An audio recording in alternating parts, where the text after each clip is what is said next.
On कर लें। नमो अर्हन्ताणं नमो सिद्धाणं नमो आयर्याणं नमो अज्ञायाणं नमो लोये सव्यसाहुणम्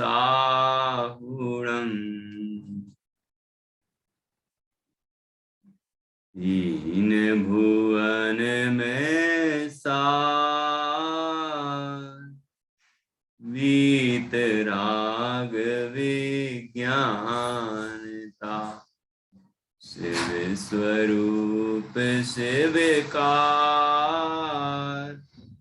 नमः त्रियोग समाइके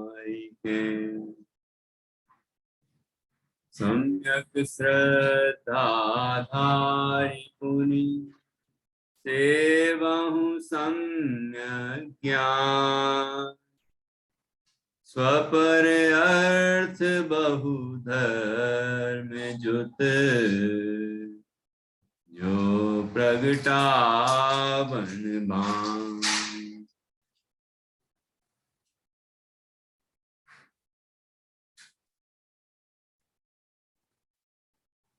कविवर पंडित दौलत राम जी द्वारा रचित यह छेड़ाला नाम का ग्रंथ है और इसके चौथी ढाल के छठवें छंद पर हमारी चर्चा चल रही है।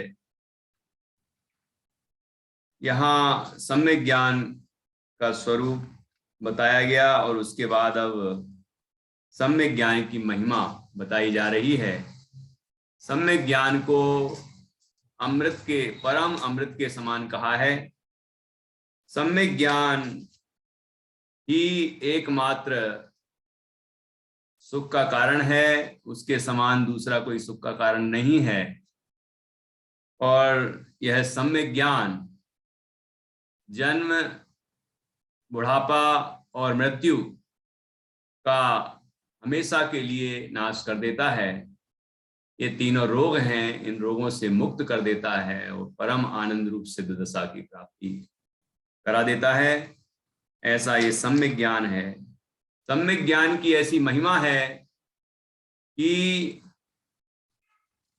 अज्ञानी जितना बाल तप के द्वारा कर्मों की निर्जरा करता है, वो भी जनागम के अनुसार तप करते हैं जो, लेकिन मिथ्या दृष्टि हैं, सम्यक दर्शन से रहित हैं, सम्यक ज्ञान से रहित हैं, वे जितने कर्मों की निर्जरा करते हैं घनघोर तप के द्वारा, उतनी निर्जरा तो ज्ञानी के क्षण मात्र में ही 3 गुप्तियों के द्वारा हो जाती है।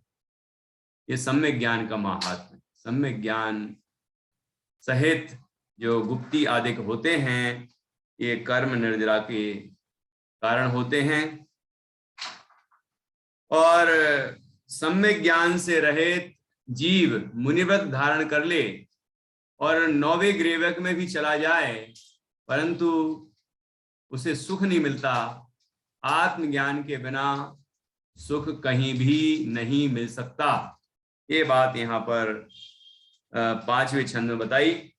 फिर 6वें छंद में कहा कि इसलिए हम सबको इस सम्यक ज्ञान को प्राप्त करने के लिए तत्व का अभ्यास करना चाहिए। जिनेंद्र भगवान ने जो वस्तु स्वरूप बताया है उसको हम अच्छी तरह समझें, उसका अच्छी तरह चिंतन करें, निर्णय करें और पर से भिन्न अपने शुद्ध चैतन्य तत्व का अनुभव करें, तो ही जीव को सम्यक ज्ञान प्रकट होगा। और वह सम्यक ज्ञान संशय, विपर्यय और अनध्यवसाय, मतलब संशय, विमोह और विभ्रम, इन तीनों विकारों से रहित होता है। ऐसे तीनों विकारों से रहित हमें अपने आत्म तत्व को जानना चाहिए। ये बात यहाँ 6वें छंद की 2 पंक्तियों में बताई है।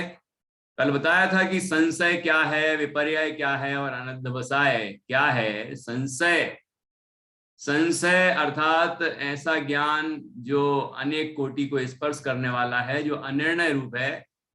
मतलब मैं शरीर हूं कि मैं आत्मा हूं, ऐसा निर्णय नहीं होना। मोक्ष मार्ग भगवान जिनेंद्र ने बताया वही है या अन्य कोई है, ऐसा निर्णय नहीं होना, संशय है। भगवान जिनेंद्र के वचनों में शंका करना, संदेह करना, वो संशय है, तो वो अज्ञान है। ठीक है, संशय। तो ऐसा संशय सम्यक ज्ञानी को नहीं होता, और विभ्रम, विभ्रम भी सम्यक ज्ञानी को नहीं होता। ये विभ्रम का अर्थ बताया था विपर्यय, अर्थात विपरीत एक कोटि का निश्चय। अर्थात जैसे अभी तो ये इन विचारों में झूल रहा था, या इस शंका में, संदेह में था कि मैं आत्मा हूं कि मैं शरीर हूं, सुख आत्मा में है कि पर में है। लेकिन अब निर्णय ये हो गया, निर्णय तो हुआ, लेकिन निर्णय ये हो गया कि मैं शरीर ही हूं। निर्णय ये हो गया कि सुख परद्रव्य में ही है। निर्णय ये हो गया कि पंचेंद्रिय के विषयों में सुख है। ठीक है ना? तो ये निर्णय विपरीत हुआ, इसलिए इस ज्ञान का नाम विपर्यय ज्ञान। सम्यक ज्ञानी विपर्यय ज्ञान से रहित होता है। और तीसरा है मोह। तो मोह का अर्थ है अनध्यवसाय। अनध्यवसाय का अर्थ है कुछ है ऐसे, ऐसा जो ज्ञान है वह अनध्यवसाय है या मोह है। इसका उदाहरण दिया है न्याय शास्त्र में कि जैसे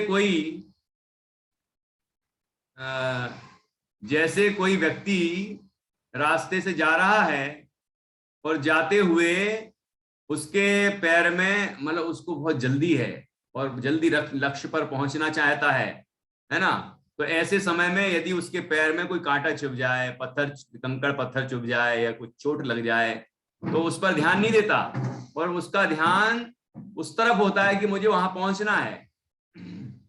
तो जिस समय उसको कोई चीज चुभी, उस समय इतना तो उसको भासित हुआ कि कुछ है, लेकिन क्या है ये नहीं पता चला। उस चीज के लिए उसने जिज्ञासा भी प्रकट नहीं की, रुका भी नहीं वहां, और शीघ्रता से चलता गया, है ना? ऐसा जो ज्ञान है उसका नाम है अनध्यवसाय। ऐसा कभी कभी होता है कि नहीं होता? चोट लग जाती है, पता ही नहीं चलता, कुछ हो जाता है, पता ही नहीं चलता, है ना? किसी ने कुछ बोल दिया है, पता ही नहीं चल रहा है, लेकिन कुछ बोला है, क्या बोला है पता नहीं, है ना? कुछ देखा, कुछ दिखा था मुझे, लेकिन क्या दिखा था पता नहीं। तो ये अनध्यवसाय रूप ज्ञान है। ये ज्ञान को कहते हैं अनध्यवसाय। इसमें न जानने की जिज्ञासा है, न सही निर्णय तक पहुंचता है। ये कुछ है, ऐसे ही आत्मा कुछ है। अब क्या है कि वो भगवान जिनेंद्र ने जैसा बताया वैसा है कि अन्य प्रकार है, ऐसा कुछ भी, कोई जिज्ञासा नहीं। कुछ है, मैं कौन हूं कि मैं कोई हूं, अब कौन हूं ये पता नहीं। ठीक है, ऐसा जो ज्ञान है उसको ज्ञान क्या कहें, वो तो अनध्यवसाय है, अज्ञान रूप है। तो ऐसा ज्ञान वह अनध्यवसाय है। तो ऐसा अनध्यवसायपना भी सम्यक ज्ञानी को नहीं होता, क्योंकि उसे यथार्थ ज्ञान होता है। तो संशय रूप ज्ञान, विपर्यय रूप ज्ञान और अनध्यवसाय रूप ज्ञान, ऐसा ज्ञान वो अज्ञान है। और सम्यक ज्ञानी इन तीनों प्रकार के अज्ञान रूपी दोषों से रहित होता है, ऐसा यहाँ पर बताया गया है। तो संशय, विभ्रम, मोह त्याग आपो लख लीजिए। आपो लख लीजिए, अपने आप को जान लीजिए, अपने आत्मा को जान लीजिए। तो यहाँ पर कहा, मतलब कैसा कैसा जान लीजिए कि मैं आत्मा हूं। ठीक है, ये निर्णय हो गया, तो संशय नहीं है वहां। मैं देह नहीं, मैं आत्मा हूं, और ये विपर्यय नहीं है, ये यथार्थ है, इसीलिए विपर्यय का भी अभाव है। और मैं कुछ हूं ऐसा नहीं है, मैं आत्मा ही हूं, ज्ञान और आनंदमयी सिद्धों के समान शुद्ध चैतन्य आत्मा हूं, ऐसा यथार्थ ज्ञान हुआ है। इसलिए यह ज्ञान संशय विपर्य और अनंतवसाय से रहित। इस तरह हमें संशय विपर्य और अनंतवसाय का त्याग करके अपने आत्म तत्व को जानना चाहिए। ये बात यहाँ पर बताई गई है। ठीक है, अब आगे देखिए छठवें छंद में आगे क्या बताया है। यह मानुष पर जाए सुकुल सुनवो जिनवाणी, यही विधि गए न मिले सुमनि ज्यों उदधि समानी। क्या कहा, यह मानुष पर्याय, हम सबको यह मनुष्य पर्याय मिली है। ऐसा लगता है कि हमें मनुष्य पर्याय मिली है कोई बड़ी बात है, कोई दुर्लभ बात है, ऐसा लगता है क्या?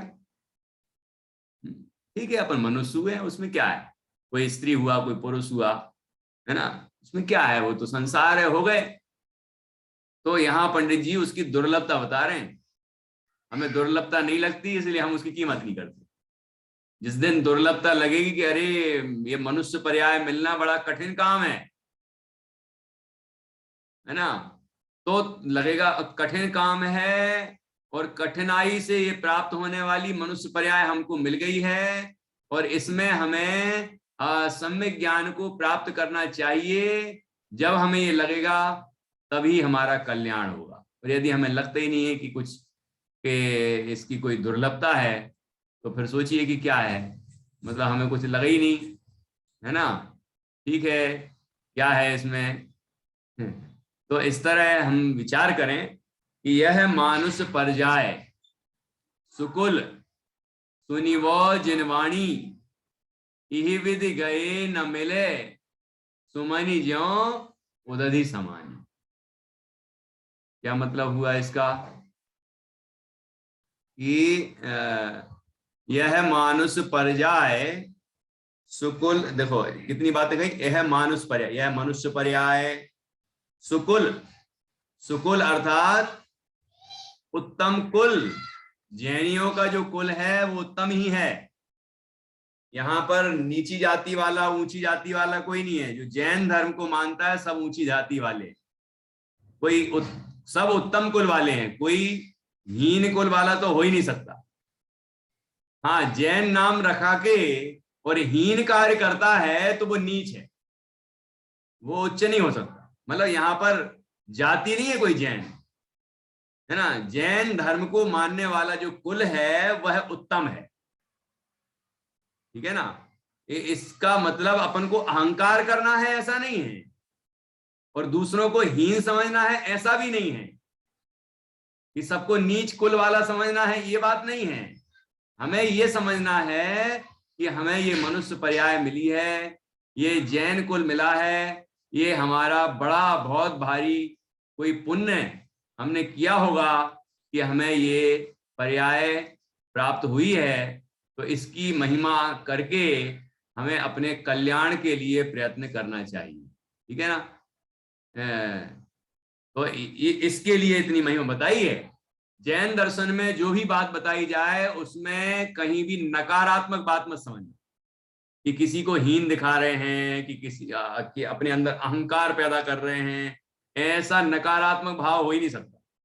यदि जैन कुल में पैदा होना ये महत्वपूर्ण बात बताई है, जैन कुल वाले को उत्तम कहा है, तो इसका तात्पर्य यह है कि हमें ये महिमा जगा रहे हैं कि भैया हम जैन हैं, हमने जैन धर्म को पाया है, ये कोई बहुत बड़ा पुण्य है। इसका तात्पर्य ये नहीं कि अन्य लोग हीन हैं, किसी की हम निंदा कर रहे हैं और अपने अंदर हम अहंकार कर रहे हैं। स्वयं का जैन होने का अहंकार नहीं होना चाहिए और दूसरे के प्रति हीन भावना नहीं आना चाहिए। बल मात्र इतना होना चाहिए कि हमें ये महिमा आए कि मैं जैन कुल में पैदा हुआ हूं, तो मुझे जिनेंद्र भगवान के बताए हुए मार्ग पर चलना चाहिए, और हम जैन होके भी ऐसा नहीं कर रहे हैं, ठीक है ना, ये हमें लगना चाहिए।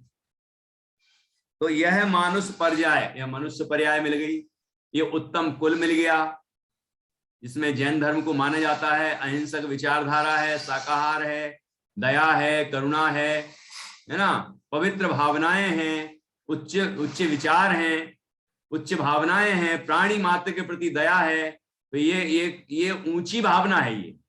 और आप जितनी किताबें स्कूलों में पढ़ाई जाती हैं उनमें इन्हीं भावनाओं को प्रकट करने के लिए कहा जाता है, बच्चों से सिखाया जाता है अलग अलग कहानियों के माध्यम से कि हम ईमानदार बने, सच्चे बने, अहिंसक बने, परोपकारी बने, दया हो, करुणा हो, ये यही शिक्षाएं दी जाती हैं।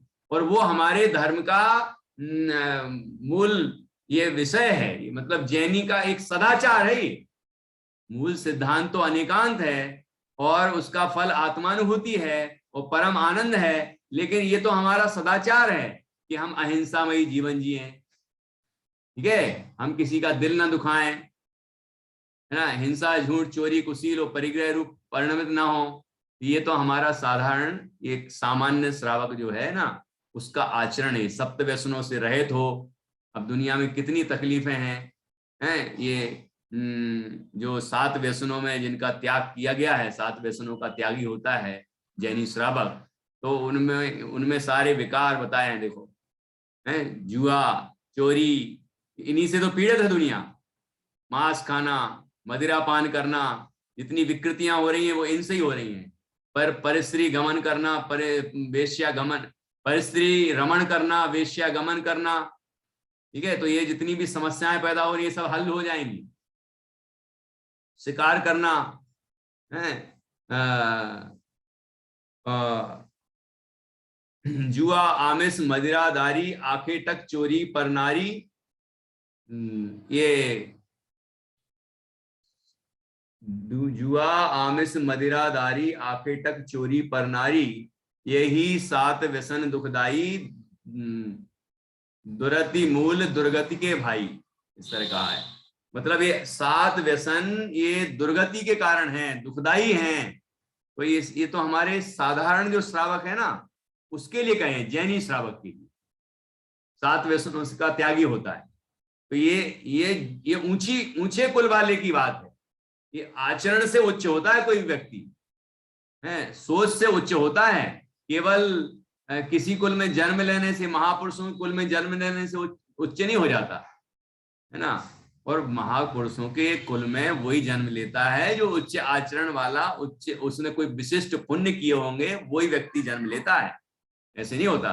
चक्रवर्तियों की या जो भी महापुरुष हैं उनकी जो धर्म पत्नियां बनती हैं वो भी कोई विशिष्ट पुण्यशाली होती हैं। मतलब ऐसे कुल में आना, ऐसे व्यक्ति का समागम हो जाना, ये भी कोई साधारण बात नहीं है, ये विशिष्ट पुण्य चाहिए उसके लिए, ठीक है ना।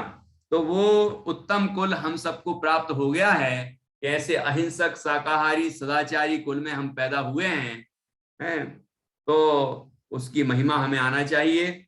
और सुनी वो जिनवाणी, जिनवाणी सुनने को मिल रही है, मिल रही है नहीं, अपन लोग अभी जिनवाणी तो सुन रहे हैं, जिनवाणी सुनने को मिल रही है। ये बड़ा पुण्य का योग है, ये बहुत पुण्य किया होगा तब मिल रही है, नहीं तो आप देखो कितने जीव हैं दुनिया में जिनको ये जिनवाणी सुनने ही नहीं मिल रही, है ना, सुहाई नहीं रही उनको, और सुनने भी नहीं मिल रही, सुहा भी नहीं रही जिनको सुनने मिल रही है ना।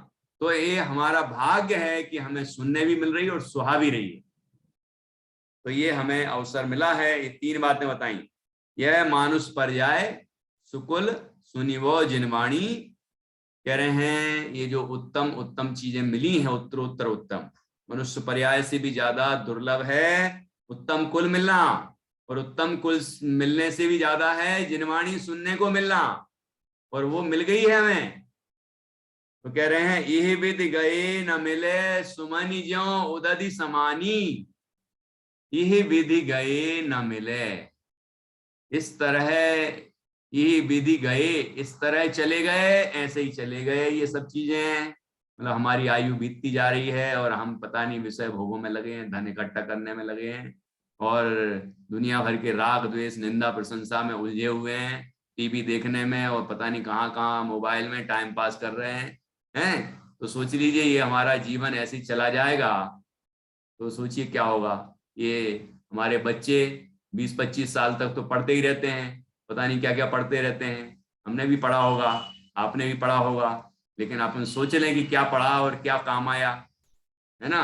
और आगे फिर धन कमाने में, परिवार संभालने में, परिवार बढ़ाने में, उसकी चिंताओं में, भविष्य की चिंताओं में, फिर LIC कर लो, फिर मेडिक्लेम कर लो, फिर ऐसी योजना पे काम कर लो कि ऐसे इतने साल बाद ये होगा, उतने साल बाद वो होगा, पता नहीं क्या, मतलब एक क्षण का ठिकाना नहीं है। और ये जीव 70 साल बाद ये मिलेगा और 80 साल बाद ये मिलेगा और तुम्हारे मरने के बाद ये मिलेगा। अब तुम्हें क्या मिलेगा?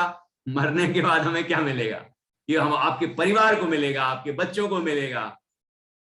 ये भविष्य की मधुर कल्पनाएं कर करके हम लोग उसी में लगे रहते हैं। मतलब हमारा घर बढ़िया चल रहा है, सब कुछ बढ़िया है, लेकिन अब भाई भविष्य की चिंता कर लो, भविष्य के लिए, 7 पीढ़ियों के लिए।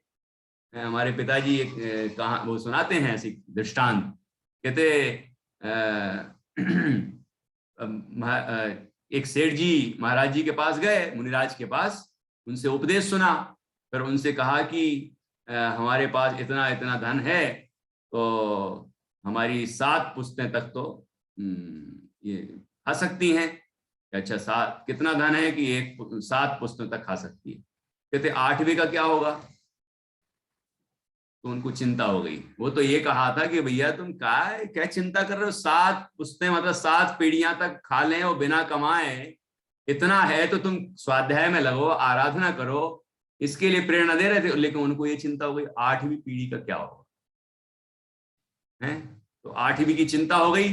अब 8वीं के लिए क्या करें कि और इकट्ठा करो। तो चिंता में पड़े थे। पत्नी ने कहा कि क्या बात है?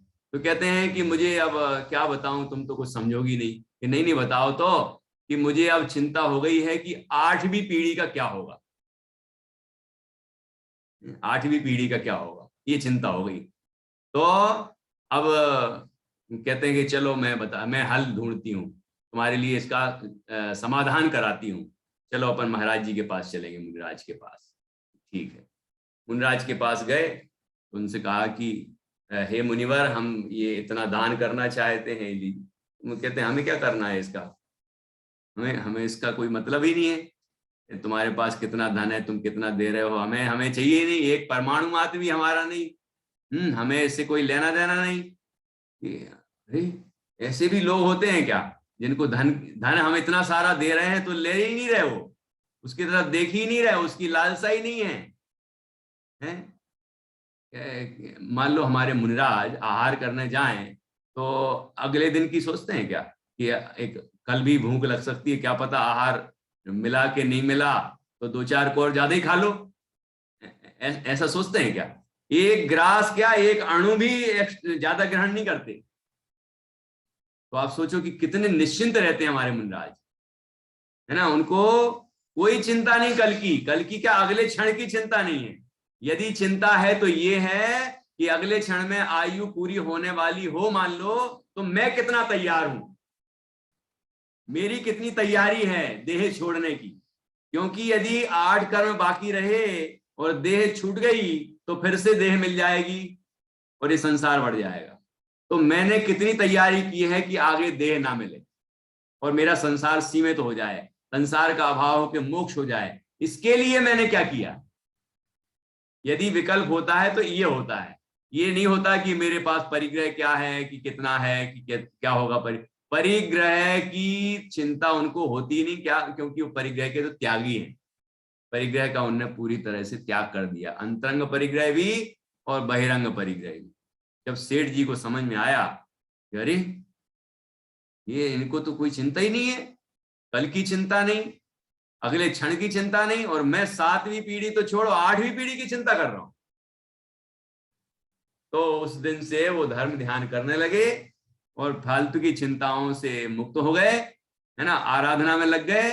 ये होती है समझ, नहीं तो जीवों को 8वीं पीढ़ी की चिंता भी हो सकती है। ऐसे कह रहे हैं यही विधि गए न मिले हम, यदि इसी तरह परिग्रह संग्रह में, दुनिया भर की निंदा प्रशंसा में, दुनिया भर की फालतू की उलझनों में दिन पास कर देते हैं ना, अगले दिन फिर उठते हैं, अरे यार कल भी उठे थे, आज भी उठे हैं, कल भी यही काम किया था, आज भी यही काम कर रहे हैं। कुछ नयापन नहीं है जीवन में, कुछ आनंद नहीं है जीवन में, है ना। कुछ ऐसा नहीं होता कि आज हमने अपने आत्मा को जानने का प्रयत्न किया, अपने आत्मा का अनुभव किया, ऐसा कुछ भी नहीं किया। ऐसा सूना जीवन किस काम का है? तो ऐसा क्यों विचार नहीं आता? अरे जीवन हमारा चला जा रहा है, ऐसा क्यों नहीं लगता कि हमारा जीवन जा रहा है? एक दिन चला गया, 2 दिन चले गए, इतने दिन चले गए, ये पूरा जीवन ऐसे ही चला जाएगा, पता नहीं चलेगा। सुबह उठते हैं, रात को सो जाते हैं, फिर सुबह उठते हैं, वो पता ही नहीं चलता 24 घंटे कहाँ चले गए। ऐसे ये पूरा जीवन भी ऐसे ही चला जाएगा यदि हमने उसका सदुपयोग नहीं किया तो। यह विद गए न मिले, सुमनी ज्यो उदधि समानी। जैसे उदधि मतलब समुद्र में, सुमणि अर्थात उत्तम मणि, कोई चिंतामणि रत्न, कोई उत्तम मणि, पारस मणि, ऐसे जो उत्तम उत्तम रत्नों के नाम सुने ना, मणियों के, ऐसे मणि यदि हमने उसमें फेंक दी समुद्र में, तो फिर कितना ढूंढने की मिल जाए, उसमें जो समा गई तो फिर कभी मिलने वाली नहीं है, मतलब बड़ा दुर्लभ है मिलना। ये तो नहीं कहते असंभव है, मतलब ये कि मनुष्य पर्याय फिर से नहीं मिलेगी, ये असंभव है, ऐसा तो नहीं कहा है। मिलेगी, लेकिन कब मिलेगी, कितने लाखों वर्ष बाद मिलेगी, ये ठिकाना नहीं है, मतलब बहुत लंबा समय भी हो सकता है। तो इतने समय बहुत दुख भोगने पड़ेंगे।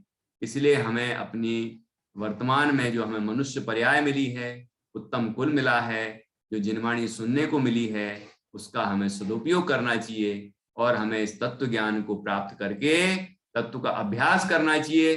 पर से भिन्न अपने आत्मा के अनुभव का प्रयत्न करना चाहिए, भेद विज्ञान का अभ्यास करना चाहिए, विरक्ति का, त्याग का, ठीक है ना, निर्ग्रंथता का, निर्ग्रंथ होने की भावना होना चाहिए कि हमें निर्ग्रंथ होना है।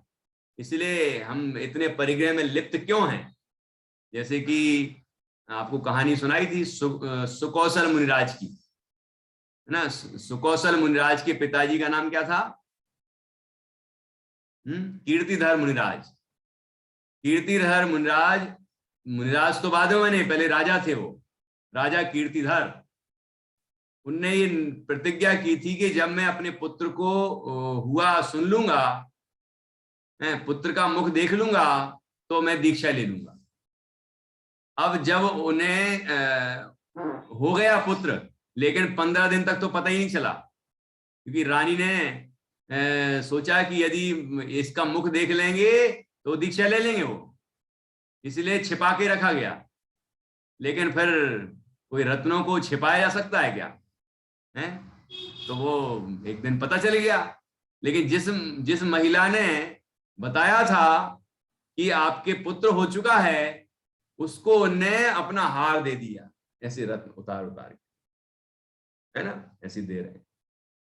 इतने गांव तुम्हारे, इतनी ये संपदा तुम्हें देता हूं, इतना तुम्हें। मैं सोच रहा था कि क्या कर रहे हैं ये, देते जा रहे हैं। इतनी सी बात है कि भाई तुमने बता दिया कि तो ठीक है, एक आध हार दे दिया, इनाम हो गया, बहुत काफी है। करोड़ों अरबों खरबों का हार होगा, इतना हार अभी वर्तमान में तो किसी के पास इतना धन भी नहीं होगा, है ना। इतना ऐसा हार उनने ऐसे उतार के दे दिए, 1-2 हार, इतने सारे गांव, 100 गांव दे दिए। मैं सोच रहा था कि इतना सारा क्यों दे रहे हैं। तो फिर विचार आया कि जो सब कुछ छोड़ने वाला हो उसके लिए तो ये कुछ भी नहीं है। जो सब कुछ छोड़ने की भावना रखता हो, जिसको निर्ग्रंथता की भावना है, उससे ये परिग्रह छोड़ने में कोई तकलीफ नहीं होती। दान में, त्याग में, ले ओ भैया ले जाओ, जो जरूरतमंद है उनको दे देता। क्यों ऐसी भावना आती है? क्योंकि ये सब कुछ छोड़ने लायक है। ये कुछ भी सुख का कारण नहीं है। सुख का कारण तो एकमात्र मैं स्वयं ही हूं। स्वयं में ही सुख मिलता है, कहीं अन्य नहीं मिलता। ऐसा जिसको निर्णय है, उसे परिग्रह छोड़ने में कोई तकलीफ नहीं होती। ठीक है, तो श्रावकों को इस तरह का अभ्यास करते रहना चाहिए, त्याग करते रहना चाहिए। तो यहाँ कह रहे हैं कि यह जो मनुष्य पर्याय उत्तम कुल जिनवाणी सुनने को मिली है, यह इस तरह ही, ऐसे ही, यूं ही चली गई तो ये फिर मिलना बहुत दुर्लभ हो जाएगा। वो उसी तरह दुर्लभ हो जाएगा जैसे समुद्र में मणि रत्न फेंक दिया जाए तो उसका मिलना बहुत दुर्लभ है। ऐसी मनुष्य पर्याय का मिलना भी दुर्लभ है। ऐसी बड़ी सुंदर चर्चा इसके अंदर की गई है। अब हम आगे बढ़ते हैं। ये एक बार ये छंद पढ़ लेते हैं वापस।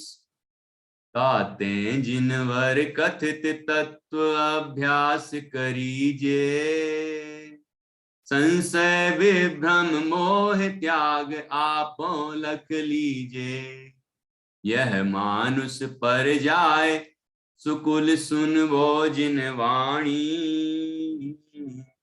यही विधि गए न मिले सुमन ज्यों दधि समानी। कितने लोगों को याद हो गए यहां तक के छंद? चौथी ढाल, नेत्री मैत्री नित्या जान्या को 3 ढालें तो याद हैं। चौथी भी याद करना शुरू की कि नहीं की? नहीं की? कब करेंगे? हम्म?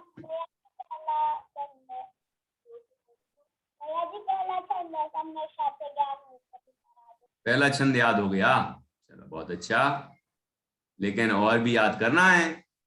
3 ढालें तो इन बच्चों को अच्छे से याद हैं। 3 ढालों के आगे भी तो है।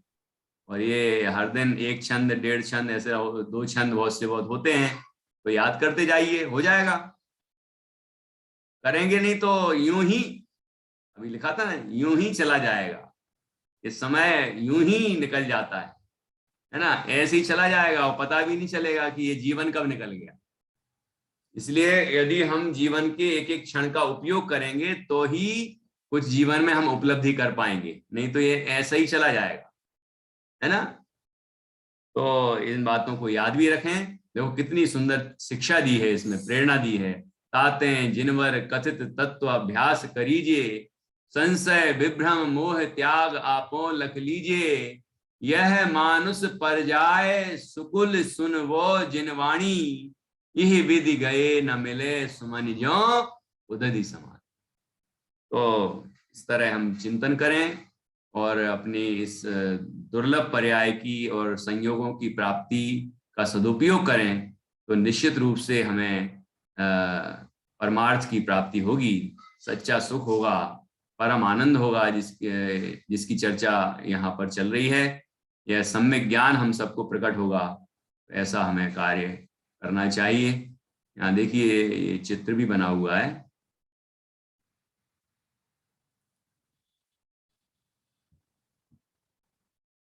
ये संशय विभ्रम मोह त्याग, ये लिखा है ना।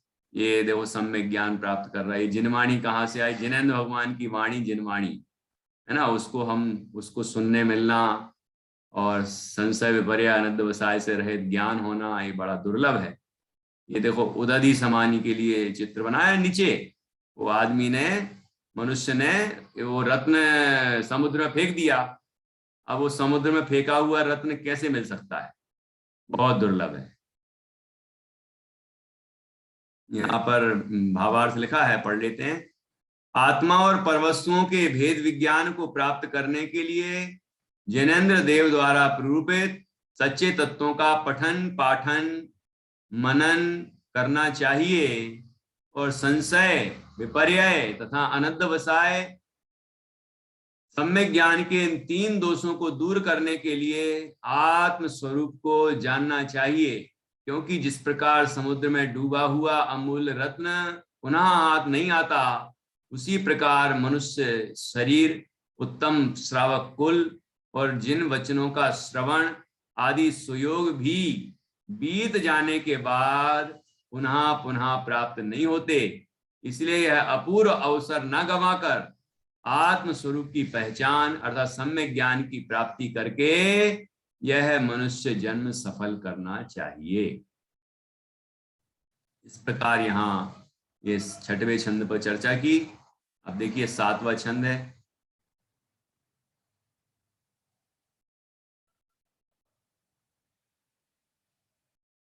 धन समाज, सम्यक ज्ञान की महिमा और कारण। धन समाज गज बाज राज तो काज न आवे, ज्ञान आपको रूप भय फिर अचल रहावे। तास ज्ञान को कारण स्वपर विवेक बखानो, कोटि उपाय बनाए भव ताकोर आनो। धन समाज गज बाज राज तो काज न आवे, अभी चर्चा की थी अपन ने इस संबंध में। ज्ञान आपको रूप भये फिर अचल रहा। देखो क्या कह रहे हैं, धन, धन में अकेला रुपया पैसा नहीं है, रुपया पैसा हीरे जवाहरात सोना चांदी आभूषण वस्त्र आदि जो सब है वो धन। गोधन भी धन होता है, गाय भैंस बकरी ये सब होते हैं ना किसी के यहाँ, तो ये गोधन हाथी घोड़े वो भी लिखा है। धन समाज, समाज मतलब हमारी जो समाज है ये है ना, ये सब अभी कितने अच्छे व्यवहार हैं हमारे सबके साथ, सब हमारे पूछने आते हैं, हम उनको पूछने आते हैं, है ना, सब सुख दुख के साथी हैं। लेकिन यहाँ क्या कह रहे हैं, धन समाज गज, गज मतलब हाथी, बाज अर्थात घोड़ा, राज अर्थात हमारा राज वैभव। अब राजा महाराजा तो अभी है नहीं, तो हमारे घर में जो कुछ है हम उसके ही राजा हैं, तो हम लोग राजा हैं, है ना, अपना राज्य है, हमारी चलती है भाई, घर में ही चलती होगी, किसी की बाहर भी चलती होगी, है ना, ऐसी चलती कहलाती है ना, चलती है हमारी इतनी। तो ये जो है ना, ये काज ना आवे, ये कुछ काम नहीं आता, कुछ काम नहीं आता, ये सब खत्म हो जाता है। जैसे ही पुण्य का उदय खत्म होता है ये सब गया, और आयु खत्म होती है तो ये शरीर भी गया। तो ये कोई काम आने वाले नहीं है, काम आने वाले नहीं है मतलब सुखी होने के कारण नहीं है, इनसे सुख नहीं हो सकता जीव को कभी भी। धन समाज गजबाज राज तो काज न आवे, ज्ञान आपको रूप भये फिर अचल रहा। ये ज्ञान हमारा रूप अर्थात सम्यक ज्ञान प्रकट हो जाता है हमें, भेद विज्ञान हो जाता है हमें, आत्मज्ञान प्रकट हो जाता है हमें, तो ये फिर अचल रहावे, फिर ये अचल रहता है, चलायमान नहीं होता, वो खत्म नहीं होता, समाप्त नहीं होता, अभाव नहीं होता, ठीक है ना, वो बना रहता। ज्ञान ऐसी ऐसी चीज है जो इस जन्म में भी रहेगी, यदि अगला जन्म धारण करना पड़ा तो वहां भी रहेगी, लेकिन ये धन संपदा वैभव यहीं पड़ा रह जाएगा, ठीक है। हमारा सम्यक ज्ञान, हमारा भेद विज्ञान, हमारा तत्व ज्ञान हमारे साथ जाएगा, ऐसा ये ज्ञान है, ज्ञान का महात्म है। ज्ञान आपको रूप भये फिर अचल रहावे, और क्या कहा, तास ज्ञान को कारण, ऐसे ज्ञान का कारण क्या है, जो एक बार प्राप्त होने के बाद हम नष्ट नहीं होता है, जो आनंददायी है, और जो धन संपदा वैभव आदि हैं, है ना, आजीविका है, परिवार है, ये सब है, ये सब कोई काम नहीं आते, ये सब यहीं पड़े रह जाते हैं। लेकिन ये ज्ञान ऐसी कौन सी ऐसी आनंददायी वस्तु है कि जो कि एक बार होने के बाद नष्ट नहीं होती, ऐसा अचल ज्ञान, महिमावंत ज्ञान वो कैसे प्राप्त होता है। तो कहते तास ज्ञान को कारण स्वपर विवेक बखानो, बखानो मतलब कहा गया है, स्वपर विवेक कहा गया है कि उस ज्ञान को, सम्यक ज्ञान को प्राप्त करने का कारण क्या है कि स्व और पर का विवेक। विवेक का मतलब है समझ, विवेक का क्या मतलब है, समझ। कि क्या समझ, कि जैसा जैसा है वैसी समझ, स्व को स्वरूप समझना और पर को पर रूप समझना, ठीक है। ऐसी सही समझ ही ये स्वपर विवेक है, और स्व पर विवेक होने पर सम्यक ज्ञान प्रकट हो जाता है। देखो जैसे कि सामने वाले घर में आग लग जाए और हमारे घर में अच्छा बड़ा आईना है ना, बड़ा सा आईना है, खूब बड़ा आईना लगा हुआ है। अब वो आग तो जल रही है उधर सामने और दिख रही है यहाँ हमारे घर में, बोलो हमारे घर में आग लगी है कि नहीं लगी, प्रतिष्ठा, हमारे घर में आग लगी है कि नहीं लगी, वो बढ़ती जा रही है, बुझाओ आग लगी है आग, है? बोलो लगी कि नहीं लगी? हमें ऐसा भ्रम तो हो सकता है, बच्चों को हो सकता है, बड़ों को तो नहीं होगा। बच्चों को अरे आग लग गई, आग लग गई। ये बेटा आग अपने घर में नहीं लगी, वो आग दिख रही वहां लगी है बाहर सामने, वो दिख रही है हमारे आईने में, लेकिन आईने के अंदर आग नहीं है। हाथ लगा के देखो, वो डर रहा है कि अरे आग है, आग है, बहुत भयंकर आग है। लेकिन आग में जैसे जैसे हाथ लगाया कांच में, आईने में, तो कहते अरे ये तो ठंडा है बिल्कुल, इसमें तो कोई आग नहीं है। क्या क्या तात्पर्य हुआ? कि हमें भ्रम हो गया कि हमारे घर में आग लगी, वस्तुतः हमारे घर में आग नहीं लगी। ऐसे ही हमें लगता है धन संपदा वैभव परद्रव ये सब मेरे हो गए, क्योंकि मेरे ज्ञान में ये सब ज्ञात होते हैं। ज्ञान में ये सब ज्ञात होते हैं तो हमें ऐसा लगता है ये मेरे हो गए, लेकिन ये मेरे होते ही नहीं। तो ये भ्रम जो है ये समझ से ही टूटेगा। सही समझ होगी तो ये भ्रम दूर हो जाएगा और हमें सही ज्ञान हो जाएगा कि मेरे ज्ञान में तो मात्र जानना ही हो रहा है। जैसे दर्पण में स्वच्छता ही स्वच्छता है, वो तो शीतल है, उसमें आग नाम की कोई वस्तु अंदर गई ही नहीं है। ऐसे ही मेरे ज्ञान में ये पदार्थ धन संपदा वैभव परिवार कुटुंब आदि शरीर आदि सब दिख रहे हैं, लेकिन मेरे ज्ञान में मेरे आत्मा में ये परद्रव्य प्रभाव कोई भी आए ही नहीं है। ऐसा मैं ज्ञान स्वरूप आत्मा हूं, ऐसा जब हम समझ लेते हैं तो आनंद की प्राप्ति हो जाती है। काश ज्ञान को कारण स्वपर विवेक बखानो। तो क्या करना चाहिए? ऐसा जो स्वपर विवेक है जिससे सम्यक ज्ञान प्राप्त होता है और सम्यक ज्ञान से आनंद होता है, तो ऐसे स्व और पर के विवेक को मतलब भेद विज्ञान को प्रकट करना चाहिए कि नहीं करना चाहिए हम सबको? तो यहां आखिरी पंक्ति में लिखा, कोटि उपाय बनाए भव्यता को उर आनो। कि हे भव्य, ऐसे भेद विज्ञान को, ऐसे स्व पर विवेक को जो सम्यक ज्ञान का कारण है, उसको करोड़ों उपाय करके भी बनाना चाहिए। मतलब ऐसे सम्यक ज्ञान भेद विज्ञान करना चाहिए, सम्यक ज्ञान प्रकट करना चाहिए। कोटि उपाय बनाए, करोड़ों उपाय बनाकर। धन संपदा वैभव प्राप्त करने के लिए हम कितने उपाय करते हैं, सोचिए। अपना परिवार चलाने के लिए, अपने अपने कसायों का पोषण करने के लिए हम कितने प्रयत्न करते हैं, लेकिन हम क्या इस सम्यक ज्ञान को प्राप्त करने के लिए प्रयत्न करते हैं? आत्मज्ञान के लिए प्रयत्न करते हैं? सही समझ के लिए प्रयत्न करते हैं क्या, कि मैं वाकई में ये ज्ञानमयी तत्व हूं और ज्ञानमयी तत्व ही आनंदमयी है, और मैं बाहर में सुख ढूंढ रहा हूं, बाहर में मिलेगा नहीं, मैं अपने में ढूंढूं तो अब भी मिल जाए, यहीं बैठे बैठे मिल जाए, साधनों की जरूरत भी नहीं बाहर की, है ना? स्वपर विवेक ही सम्यक ज्ञान का साधन है और सम्यक ज्ञान आनंद का कारण है।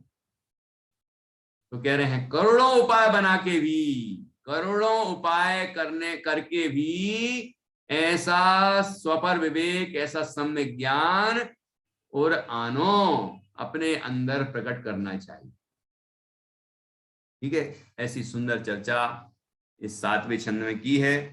अब एक बार इसका भावार्थ ही पढ़ लेते हैं और इसके बाद हम आगे बढ़ेंगे। कल इसके आगे की चर्चा कल होगी। देखिए क्या कहा भावार्थ। धन संपत्ति परिवार नौकर चाकर हाथी घोड़ा तथा राजादि कोई भी पदार्थ, राज्य आदि कोई भी पदार्थ आत्मा को सहायक नहीं होते।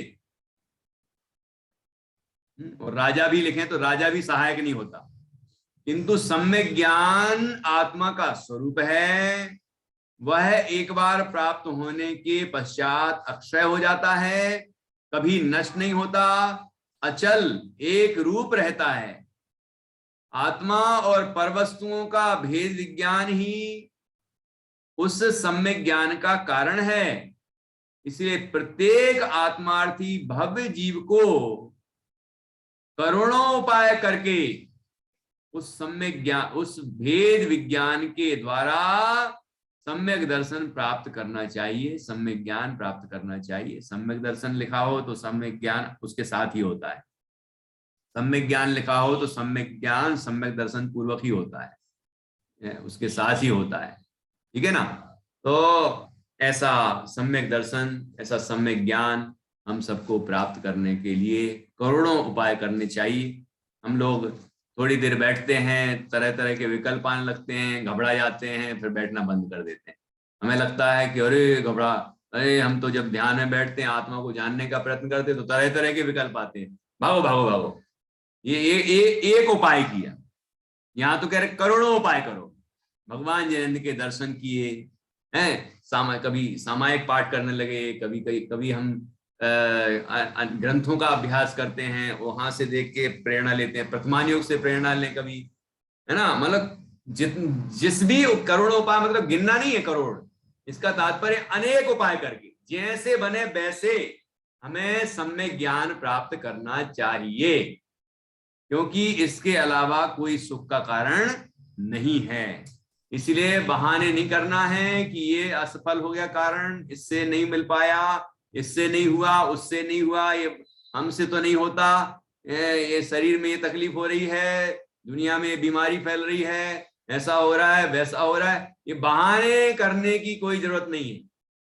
यहां तो कह रहे हैं करोड़ों उपाय करके भी सम्यक दर्शन, सम्यक ज्ञान प्राप्त करो। एक दो उपाय नहीं, ये उपाय तो एक ही है, पर से भिन्न आत्मा की अनुभूति, वो एक ही उपाय है।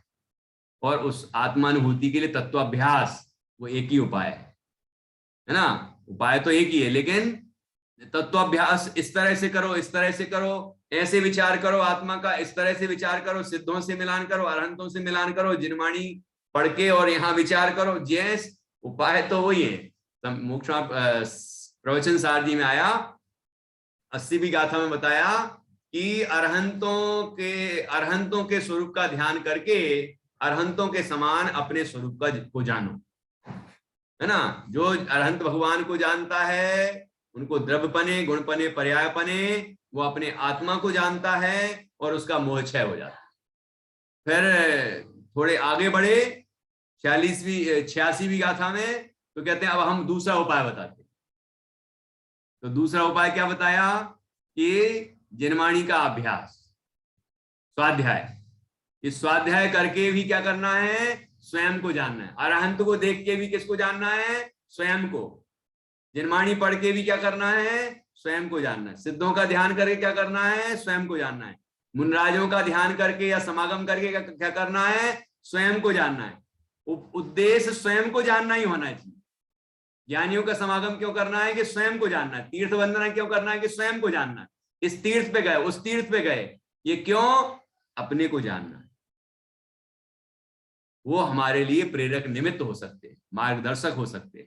इसीलिए नहीं जाना है कि इस तीर्थ पे जाएंगे तो धन मिलेगा, इस तीर्थ पे जाएंगे तो और धन मिलेगा, या इस मंदिर में जाएंगे तो चमत्कारिक है। ये धन का अभिलाषी जहां जहां जाता है धन ही चाहता है, और आत्मार्थी जहां जहां जाता है आत्मार्थी ही चाहता है। तो हम आत्मार्थी बने। ऐसी बड़ी सुंदर प्रेरणा इस 7वें छंद में पंडित दौलत राम जी ने दी है। हम सभी इससे प्रेरणा लेकर और सारे उपाय करके किसी भी तरह से सम्यक ज्ञान प्राप्त करने का प्रयत्न करें, आत्मानुभव का प्रयत्न करें। यही मंगल भावना है। अब हम जिनवाणी स्तुति करते हैं।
द्वादशांग निर्माणी माता की जय।